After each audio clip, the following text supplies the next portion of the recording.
Le mystère du paradis et de l'enfer, partie 1.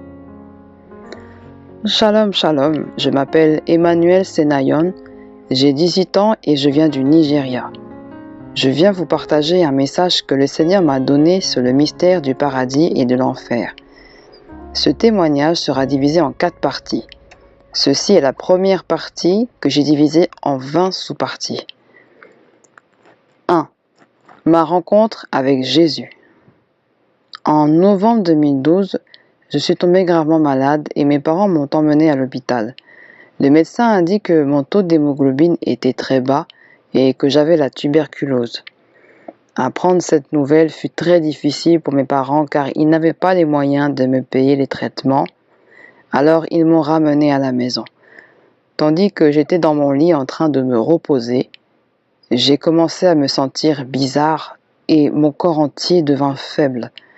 Je me retrouvais en dehors de mon corps, dans une pièce d'un blanc pur. Jésus m'apparut.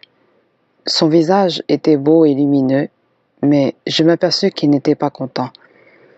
Il me prit par la main et me fit sortir de la pièce pour me présenter au devant d'un grand trône. Je vis Dieu sur le trône, mais je ne pouvais pas voir son visage. Son corps était semblable à un feu brûlant, rempli de puissance et de gloire. Je vis des groupes d'anges vêtus de blanc devant le trône, et ils rayonnaient de gloire. Ces anges tenaient un livre à la main. Je vis d'innombrables personnes devant le trône, et elles défilaient chacune leur tour pour recevoir leur jugement, et chaque fois qu'une personne se présentait devant le trône, les anges ouvraient le livre qu'ils avaient en main, et Dieu jugeait la personne.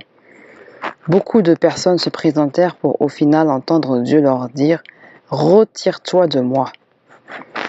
Dieu les jugeait dans une grande colère et sa voix résonnait comme un grand tonnerre.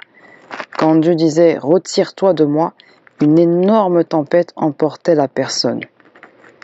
Toutes les personnes qui défilaient devant le trône avaient peur de se tenir devant Dieu. Les anges n'appelaient jamais les gens par leur nom. Chaque personne savait quand c'était son tour de recevoir le jugement. Ceux qui marchaient dans l'iniquité étaient emportés par la tempête vers le lieu de châtiment éternel. Aussi longtemps que vous serez en vie, vous aurez toujours l'occasion pour vous repentir de vos péchés et abandonner vos mauvaises actions. La colère de Dieu est comme un feu brûlant et ce monde est une vallée de choix.